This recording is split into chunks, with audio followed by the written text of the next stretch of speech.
Nous vous saluons tous, peuple du Seigneur, vous qui êtes un monde choisi par Dieu lui-même, un peuple mis à part, une race élue, un sacerdoce royal. Soyez bénis de partout où vous nous suivez.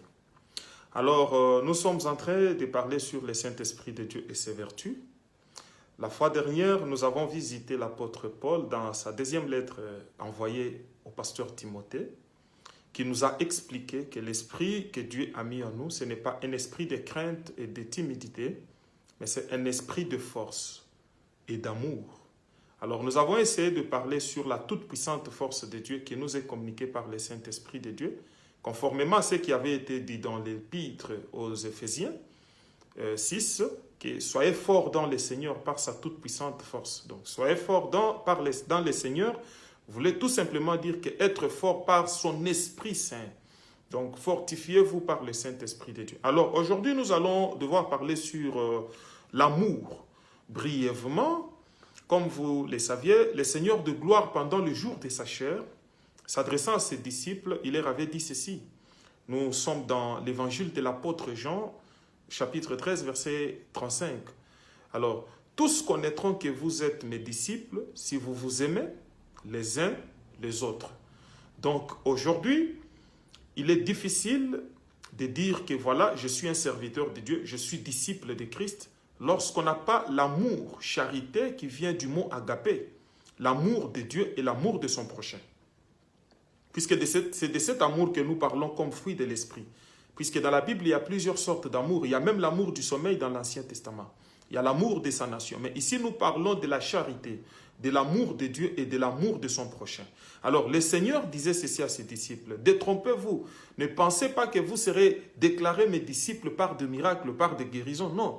Ne pensez pas que le fait de donner des révélations, de chercher à pouvoir impressionner les gens par des choses qui sont vaines, qui ne vous seront pas utiles, les gens connaîtront que vous êtes mes disciples. Moi qui vous parle, je suis un Dieu amour. Alors, à ceci, le monde connaîtra que vous êtes mes disciples. Donc aujourd'hui, mes bien-aimés dans le Seigneur, le monde n'a pas besoin seulement de connaître que nous sommes les disciples de Dieu par la prédication, par le miracle, puisque vous vous rappellerez que dans la Bible, même Simon le magicien faisait beaucoup de miracles. Et la Bible dit qu'il bénéficiait vraiment de l'estime et d'une très grande considération au sein du peuple dans la ville de Samarie. Mais il n'était pas disciple de Jésus. Et lorsque Philippe est arrivé, les gens ont su, les gens ont compris que ces messieurs opéraient par la magie, puisqu'ils ont vu le vrai miracle. Donc, c'est-à-dire que le vrai miracle, nous pouvons aussi le reconnaître par la personne qui a l'amour. Et là, nous comprenons que c'est lui qui aime Dieu, donc c'est lui qui aime la parole de Dieu, qui met en pratique la parole de Dieu et qui aime son prochain, sans distinction, sans faire exception aux autres, puisqu'il y en a qui pensent que l'amour, c'est seulement envers le frère. Non, l'amour, c'est envers tout le monde, puisque Dieu lui-même nous a aimés pendant que nous étions encore des pécheurs. Alors, lorsque l'Écriture parle de l'amour, c'est envers tout le monde. Alors, le Seigneur de gloire, pendant le jour de sa chair, disait ceci. À ceci, le monde connaîtra que vous êtes mes disciples. Donc aujourd'hui, ce n'est pas le fait de chanter seulement pour Dieu, puisque dans les Saintes Écritures, il a été dit que monstre profondeur de la mer louait l'Éternel. Donc toute créature a l'obligation de célébrer le créateur de l'univers. Mais le fait de chanter pour Dieu ne dit pas que vous êtes disciple de Dieu. Le fait de prêcher aussi ne dit pas que vous êtes disciple de Dieu. Vous allez vous rappeler l'histoire de l'apôtre Paul avec André le forgeron. L'apôtre Paul s'adressant à Timothée, il dit, mais méfie-toi de cet homme-là, car il nous contredit dans tout ce que nous disons. Donc, c'est-à-dire qu'André le forgeron était aussi un enseignant, mais un mauvais enseignant qui n'était pas disciple de Dieu, puisqu'en lui, il n'y avait pas l'amour. Alors, aujourd'hui, ne restons pas dans la confusion. Les gens cherchent beaucoup plus à parler les langues des hommes, les langues des anges. Mais la Bible dit que toutes ces choses disparaîtront. Ce ne sont pas les langues des hommes, ni des anges, ni la prophétie, ni les dons, puisqu'il y en a qui donnent aussi pour se faire voir, pour se faire connaître, pour se faire acclamer. Mais la seule chose que le Seigneur Dieu nous a confiée, qu'il nous a donnée, qui permet à ce que le monde reconnaisse que nous sommes ses disciples, nous lui appartenons et qu'il vit en nous par son esprit d'adoption qui a fait de nous ses enfants, c'est l'amour de Dieu et l'amour du prochain.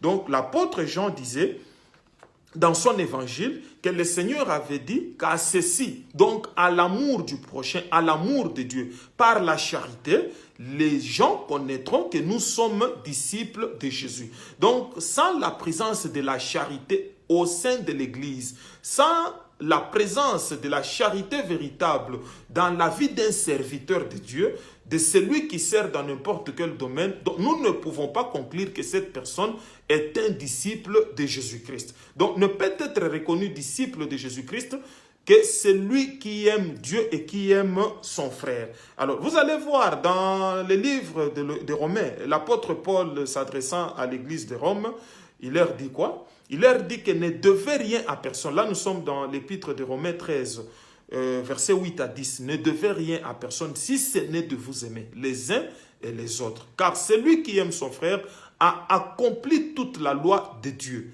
Donc, tout chrétien est un débiteur qui doit à son prochain l'amour. Donc, l'apôtre Paul dit que vous n'avez aucune dette, ni par rapport à la loi, ni par rapport à la grâce. La seule chose dont vous devez, c'est l'amour. Donc, chaque enfant de Dieu doit de la charité à son prochain. Chaque enfant de Dieu a l'obligation, si réellement Christ vit en toi par son esprit, tu as l'obligation d'aimer ton prochain. Et vous allez lire dans l'épître de l'apôtre Paul aux Corinthiens 13, du premier verset jusqu'à la fin, vous allez voir de quelle charité, de quel amour l'Écriture parle. L'amour qui pardonne tout, qui ne suspecte pas. Voilà.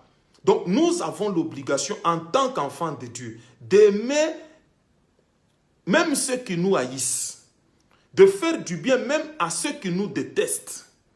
Aujourd'hui, il y a des prédications au sein de l'Église qui incitent les gens à la haine, qui ne font pas prospérer l'œuvre de la croix au sein de l'Église. Et Christ n'est pas glorifié dans toutes ces choses.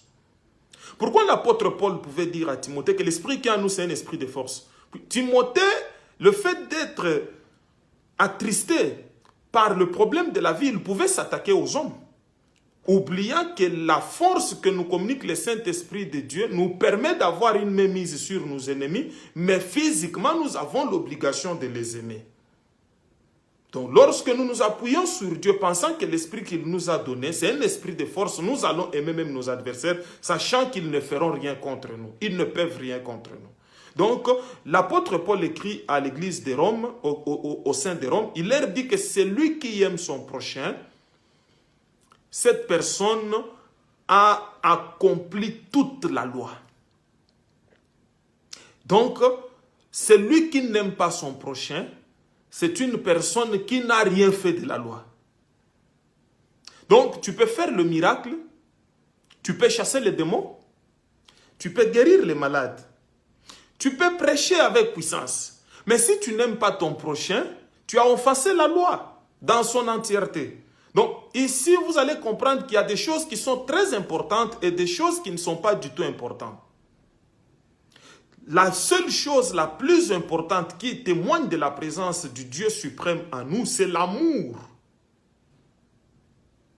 Donc nous comprenons que là, il y a l'amour, il y a Dieu. Et là où il y a l'amour, il y a le Saint-Esprit de Dieu. Là où il n'y a pas l'amour, il y a le miracle, il n'y a pas Dieu. Là où il n'y a pas l'amour, mais il y a le prophétie, où il y a la prophétie, Dieu n'est pas là. Là où il n'y a pas l'amour, il y a le parler en langue. Dieu est absent. Mais l'apôtre Paul va très loin. D'ailleurs, vous allez lire dans Colossiens chapitre 3, verset 14. Il dit que l'amour, c'est le lien de la perfection. Donc, celui qui aime son prochain est lié par la perfection. C'est une personne parfaite aux yeux de l'Éternel. C'est une personne parfaite. Donc, le seul moyen d'atteindre la perfection, d'être lié par la perfection, c'est d'aimer Dieu et d'aimer son prochain. Donc, tu peux tout faire, tu peux opérer dans les surnaturels, tu peux donner toutes les révélations du monde entier, tu peux fouiller dans ta Bible, de Genèse à l'Apocalypse, tu peux nous ramener des révélations dépassant même ce que l'apôtre Jean avait vu dans les livres apocalyptiques. Mais écoutez, mes bien-aimés dans le Seigneur, si tu n'aimes pas ton prochain, si tu as de la rancune contre les humains, si tu détestes certaines personnes à cause de ça et là, donc tu n'as pas encore atteint la perfection. Et là, l'Esprit du Seigneur n'est pas en toi. Et tu ne seras même pas, et tu n'es pas reconnu comme disciple de Jésus. Donc la seule chose par laquelle le monde va reconnaître le membre de l'Église comme nous le sommes, que nous appartenons à Christ, nous sommes ses disciples, c'est lorsque nous nous aimons les uns les autres. Donc l'amour, c'est le lien de la perfection. Donc celui qui a le Saint-Esprit de Dieu, l'Esprit de sainteté qui nous justifie, c'est celui qui aime Dieu et qui aime son prochain. Puisque lorsque le Saint-Esprit de Dieu vient, il nous parle des choses qu'il a eues auprès du Père. Et ces choses-là, il glorifie Christ. Puisque c'est l'Esprit de Christ.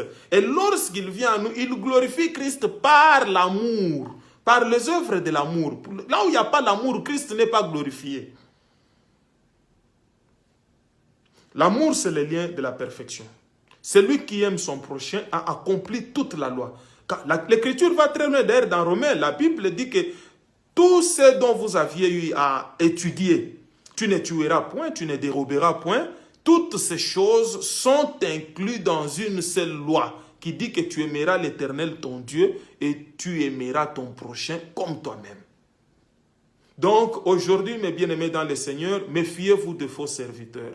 Méfiez-vous de la doctrine du diable.